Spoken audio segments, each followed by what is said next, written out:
Сайн байна уу?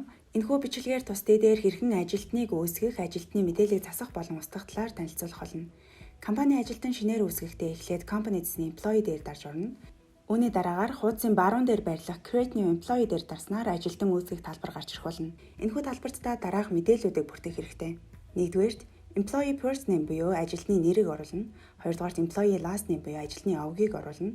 Гуравдугаарт employee email буюу ажилтны email хаягийг оруулна. Дөрөвдүгээрт department буюу ажилтны харьяалагдах газар хэлцээг сонгоно. Тавдугаарт job title буюу ажилтны албан тушаалыг сонгоно. Дээрх мэдээллүүдийг оруулсны дараа send invitation товчийг дарахад employee created гэсэн цонх гарч ирэх бөгөөд OK гэсэн товчийг дарснаар ажилтан амжилттай үүсгэгдэх юм. Мөн та ажилтан үүсгэхдээ нэг ижил email хаяг дээр 2 болон түүнээс дээш ажилтан үүсгэж болохгүйг анхаарна уу? Хэрэв та ажилтны мэдээлэл засвар оруулах шаардлагатай байгаа бол юуны өмнө тухайн ажилтны мэдээлэл бүхий мөрний баруун талд байрлах setting товчдоор дарж мэдээллийг засах талбар буюу edit employee талбарыг нээнэ. Энэхүү талбарт та ажилтныг анх үүсгэхдээ оруулсан мэдээллүүдэд засварлах боломжтой. Шаардлагатай засваруудыг оруулсны дараа save товчийг дарахад employee edited гэсэн цонх гарч ирэх бөгөөд OK гэсэн товчийг дарснаар ажилтны мэдээлэл амжилттай шинжлэгдэх юм. Мөн ажилтны email хаягийг өөрчилсөн тохиолдолд шинээр дахин нууц үг үүсгэх шаардлагагүй бөгөөд хуучин нууц үгээрээ нэвтрэх боломжтой.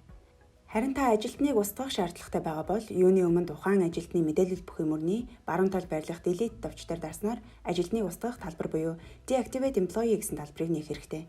Энэхүү талбарт та дараах мэдээллүүдийг оруулах шаардлагатай. Нэгдүгээр алхам reason буюу ажилтныг устгах гэж буй шалтгаан болон verifying document буюу тухайн шалтгааныг баталгаажуулах баялаг авсаргаж оруулна. Үүний дараа та үйлдэлийг цуцлах бол cancel товчийг дарна. Үргэлжлүүлэх бол next товчийг дарж дараагийн алхам руу шилжинэ. Хоёрдугаар алхам distribute tasks хэсэгт тухайн ажилтны хариуцж байсан гүйцэтгэх төлөвтэй ажлууд гарч ирэх бөгөөд гарч ирсэн бүх ажлыг ажил тус бүрээр шилжүүлэх буюу нэг эсвэл хэд хэдэн хариуцах ажилтан заавал сонгож өгнө. Гуравдугаар алхам confirmation буюу баталгаажуулах талбар гарч ирнэ. Хэрэв та өмнөх алхам руу буцах бол cancel товчийг дарна. Үргэлжлүүлэх бол next товчийг дарах бөгөөд are you sure буюу та итгэлтэй байна уу гэсэн тийм үгийг сонголт бүхий асуулттай цонх гарч ирэх болно. Хэрэв тухайн ажилтны мэдээллийг устгахтаа итгэлтэй байвал yes буюу тийм гэсэн товчийг дарна. Харин итгэлгүй байгаа бол no буюу үгүй гэсэн товчийг дарж үйлдэлийг цуцлах боломжтой. Танд амжилт хүсье.